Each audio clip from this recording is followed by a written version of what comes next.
नमस्कार विद्यार्थियों, geography Galaxy channel पर आप सभी का हार्दिक स्वागत, अभिनंदन। तो आइए, मैं मंजू गुडक और हम पढ़ रहे हैं ज्योग्राफी। इस टाइम अपने चल रहा है कक्षा 11 की एनसीईआरटी चैप्टर वाइज। हम इसका कंप्लीट सिलेबस कर रहे हैं। इसमें अपना 5th चैप्टर के आज हम क्वेश्चंस करने वाले हैं। इसकी थ्योरी हम 2 या 3 लेक्चर्स में पीछे कर चुके। आप नए हैं तो पिछले लेक्चर जरूर देखिएगा। आज इसके क्वेश्चंस कर रहे हैं हम। तो आइए, खनिज और सेल, ठीक है।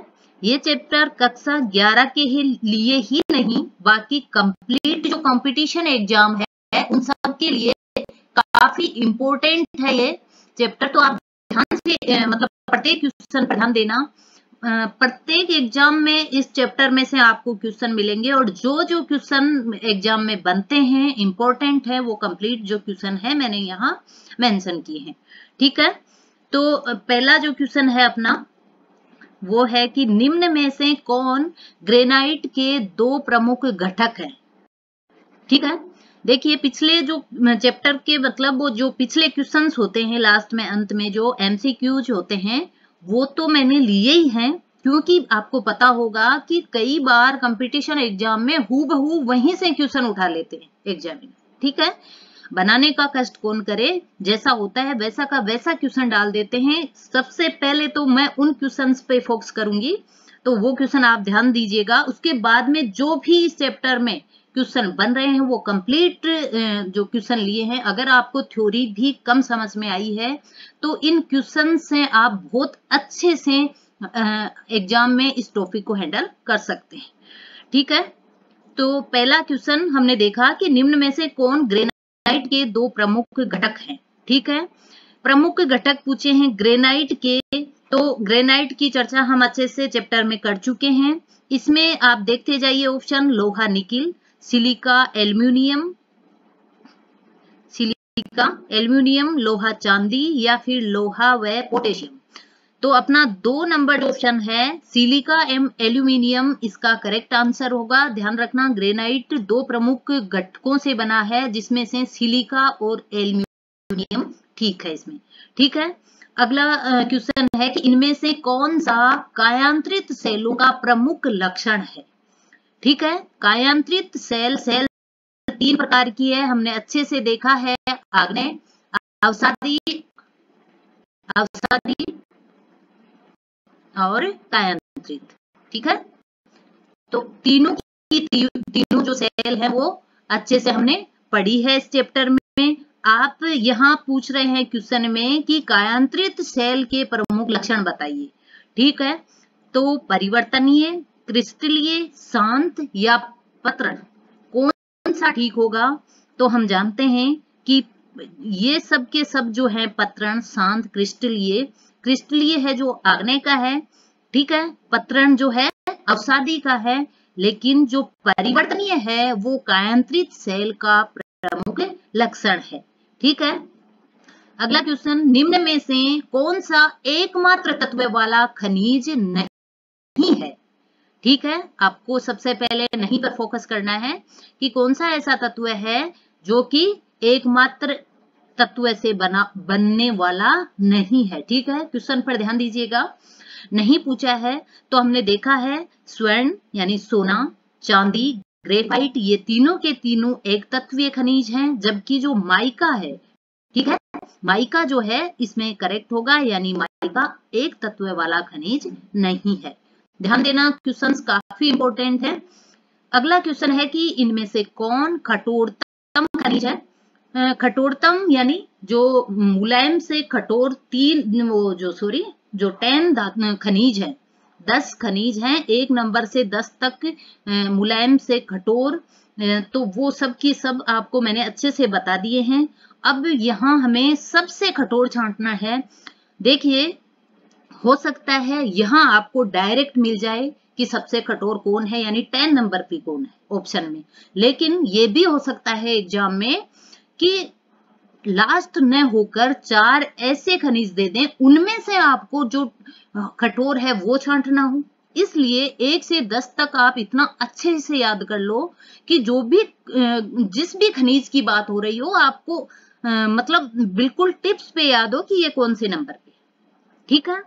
तो अब हम बात करेंगे कि टोपाज, क्वार्ट्ज, हीरा या फिर फेल्ड्सपार, ठीक है। तो हमें सबको पता है क्योंकि हमने चैप्टर में अच्छे से देखा है कि हीरा जो है वो 10 नंबर पर आता है, जो कि सबसे कठोरतम खनिज है, ठीक है। जबकि टोपाज को आप जानते होंगे ये 8 नंबर रहता है अपना। क्वार्ट्ज जो है ये है 7 नंबर पर, ठीक है। और फेल्ड्सपार जो है ये 6 नंबर पर, ठीक है। इनके नंबर आपको अच्छे से याद होने चाहिए, कहीं से भी घुमा फिरा कर क्वेश्चन आ सकता है। निम्न में से कौन सी सेल अवसादी नहीं है, ठीक है। तो कौन सी सेल है जो कि अवसादी नहीं है, इसका मतलब 3 इनमें से हैं जो अवसादी है, एक ऐसी सेल है जो कि अवसादी नहीं है। तो ध्यान देना, टाइलाइट, ब्रेसिया, ठीक है, बोरेक्स या फिर संगमरमर। तो हम सब जानते हैं कि जो संगमरमर है ये कौन सी है, ये रूपांतरित है, ये कायांतरित है, ठीक है। ये अवसादी चट्टान नहीं है। सेल मुख्यतया कितने प्रकार की होती है, एकदम नॉर्मल सा क्वेश्चन है, पर यहां भी बहुत बार कंफ्यूज हो जाते हैं। ध्यान रखना, ऐसे छोटे छोटे क्वेश्चन गलत होना इसका मतलब हम बहुत पीछे चले जाते हैं। तो ध्यान देना, सेल जो है मुख्यतया 3 प्रकार की होती है, बहुत अच्छे से देख चुके हम, आग्नेय, अवसादी, कायांतरित, ठीक है। निम्न में से प्राथमिक सेल कौन सी है, फिर तीनों सेलों के नाम है आग्नेय, अवसादी और कायांतरित, लेकिन हम सब जानते हैं प्राथमिक यानी सबसे फर्स्ट में कौन सी सेल बनी, आग्नेय, ठीक है। पहली जो सेल है वो प्राथमिक सेल कहलाती है। अगला क्वेश्चन, एक सेल समय अंतराल, ध्यान देना, समय अंतराल में दूसरी सेल में बदल जाए, ऐसी कौन सी सेल, एक ऐसी सेल जो कि कुछ समय अंतराल में दूसरी सेल में बदल जाए, तो उसको क्या कहते हैं, वो बदलने का जो टाइम होता है उसको क्या कहते हैं, ठीक है। बदलने को क्या कहा जाता है, तो कोई शैली चक्र, वायु चक्र, जल चक्र या कोई नहीं। तो इसमें ऑप्शन जो पहला वाला है अपना शैली चक्र, सेल चक्र, यानी एक सेल का दूसरी सेल में बदल जाना। जो आग्नेय सेल होती है वो धीरे धीरे अवसादी में बदलती है, आग्नेय और अवसादी दोनों की दोनों कायांतरित में बदलती है, कायांतरित फिर आग्नेय सेल में बदलती है, ठीक है। तो ये एक चक्र चलता रहता है। तो सेलों का एक से दूसरे में बदलना शैली चक्र कहलाता है। अगला क्वेश्चन, ग्रेनाइट किस चट्टान का उदाहरण है, बहुत ही इंपॉर्टेंट एक चट्टान है ये। तो किस चट्टान का उदाहरण है ग्रेनाइट, ग्रेनाइट आपको अच्छे से बता दिया, सबसे इजी सी चीज है ये, हर किचन में आपको ग्रेनाइट मिलता है। तो ग्रेनाइट जो है वो किसका उदाहरण है, ग्रेनाइट और बेसाल्ट दोनों के दोनों सबसे पहले आग्नेय चट्टान के उदाहरण है, ठीक है। ग्रेनाइट आग्नेय चट्टान का उदाहरण है। अब खनिज की विशेषताएं दी है नीचे, हमें छांटनी है कौन सी ठीक है कौन सी नहीं है। तो खनिज एक प्राकृतिक तत्व है, इसके भौतिक गुणधर्म होते हैं, खनिज कार्बनिक और अकार्बनिक तत्व है या उपरोक्त सभी। तो हमने पढ़ा है चैप्टर में अच्छे से, ये तीनों की तीनों चीजें खनिज पर लागू होती है, यानी उपरोक्त सभी, इसमें ऑप्शन ठीक हो जाएगा। अगला क्वेश्चन है कि माइका जो खनिज है, माइका इसका दूसरा नाम क्या है, इसका दूसरा नाम अभ्रक बोलते हैं, ठीक है। दोनों नामों से क्वेश्चन आते हैं, ध्यान देना, अभ्रक आ सकता है या फिर माइका। तो अभ्रक जो है उसकी बात हो रही है कि अभ्रक खनिज किस क्षेत्र में काम आता है, अनगिनत बार क्वेश्चन आया है ये, याद रखना।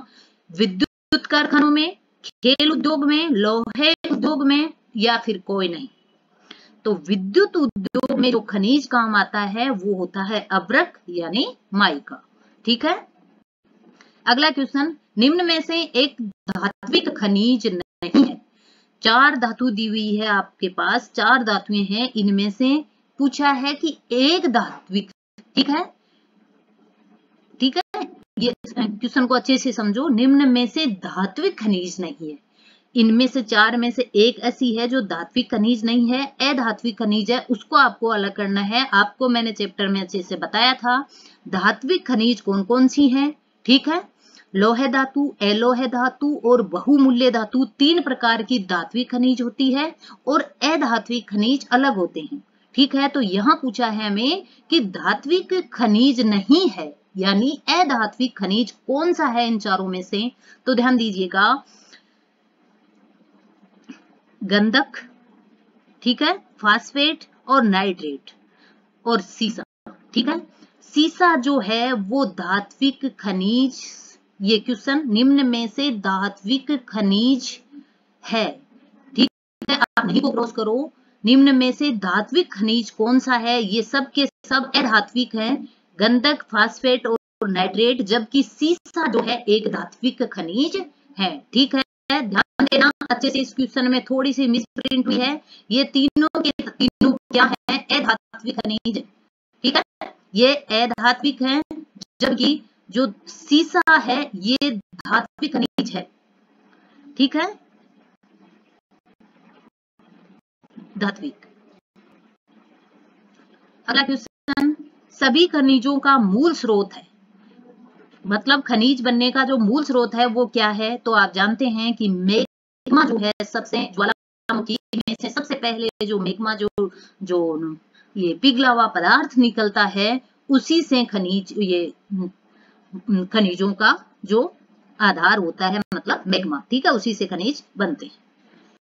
अगला क्वेश्चन, क्वार्ट्ज खनिज का उपयोग किया जाता है। क्वार्ट्ज जो खनिज है उसका उपयोग कहाँ कहाँ होता है? क्या रेडियो में उपयोग होता है? क्या रडार में होता है? यानी उपरोक्त दोनों में होता है या नहीं? तो याद रखना, क्वार्ट्ज खनिज उपरोक्त दोनों में काम आता है। अगला क्वेश्चन, कायांतरित सेल का मुख्य कारण क्या है? ठीक है, कायांतरित सेल यानी काया में अंतर होना, चट्टान का एकदम से बदल जाना, उसका बदलने का जो मेन कारण है, परिवर्तन का जो मुख्य कारण है वो क्या है? क्या दाब, क्या ताप, या तो फिर आयतन? तो ये तीनों के तीनों यानी उपरोक्त सभी इसमें ऑप्शन होगा। ताप, दाब और आयतन तीनों से कायांतरित सेल का निर्माण होता है। अगला क्वेश्चन, सेलों का विज्ञान क्या कहलाता है? ठीक है, आप जानते होंगे पेट्रोलॉजी जो है वो सेलों का विज्ञान कहलाता है। नेक्स्ट, निम्नलिखित में से सर्वाधिक पाया जाने वाला प्रॉपर्टी तत्व कौन सा है? ठीक है, प्रॉपर्टी की बात कर रहे हैं हम। 10 जो तत्व हैं उनकी चर्चा की थी, और 4-5 तत्व ऐसे हैं जिनकी आपको परसेंट भी याद रखनी है। ठीक है, तो उनमें से हमने देखा था, देखिए हम सब जानते हैं कि निम्नलिखित में से सर्वाधिक पाए जाने वाला प्रॉपर्टी तत्व ऑक्सीजन है, लेकिन ध्यान रखना ऑप्शन आजकल घुमा फिरा कर आते हैं, ऑप्शन में आपको ऑक्सीजन नहीं मिलेगा। ठीक है, मिल भी सकता है, ज्यादा चांस है कि नहीं मिलेगा, तो फिर आपको इन चारों में से जो ज्यादा है उसको अलग करना है। ठीक है, तो ऑक्सीजन के बाद में कौन आता है? सिलिका। सिलिका है क्या यहाँ अपने ऑप्शन में? सिलिका है, इसका मतलब सिलिका जो है थर्ड जो ऑप्शन है अपना वो ठीक हो जाएगा, सिलिकन। ठीक है, एल्यूमिनियम सिलिका के बाद में आता है, एल्यूमिनियम के बाद में लोहा आता है। अब यहाँ क्वेश्चन अगला जो है वो है कि मोह, ठीक है, मोह स्केल पर पाए जाने वाला सबसे मुलायम खनिज कौन है? अभी हमने देखा उन 10 में से सबसे मुलायम जो है फर्स्ट नंबर पर वोलेटाइल है। ठीक है, अगला क्वेश्चन, कौन सी अवसादी सेल कार्बनिक रूप से निर्मित है? अवसादी सेल है चारों की चारों, लेकिन कार्बनिक रूप से कौन सी निर्मित है? 3 तरह से बनती है ये, कौन कौन सी? यांत्रिक, कार्बनिक और रासायनिक। ठीक है, अवसादी सेल के 3 रूपों से निर्माण होता है, तीनों के अलग अलग एग्जाम्पल है, याद रखना। तो अवसादी सेल जो है उसका कार्बनिक रूप इसमें से बालुकास्म, यांत्रिक है, पोटासियम, रासायनिक है, जबकि कोयला जो है वो कार्बनिक रूप है। अगला क्वेश्चन, कायांतरित सेल के उदाहरण नहीं है, कौन सा नहीं है कायांतरित सेल का? संगमरमर, शिस्ट, ग्रेनाइट या फिर कोयला? तो फोर्थ ऑप्शन कोयला, यानी कि अवसादी सेल। ठीक है, आज के इस लेक्चर में हमने इस चैप्टर के कंप्लीट क्वेश्चन कर लिए हैं। ठीक है, कल अगले चैप्टर की थ्योरी के साथ फिर से मिलेंगे। जय हिंद, जय भारत।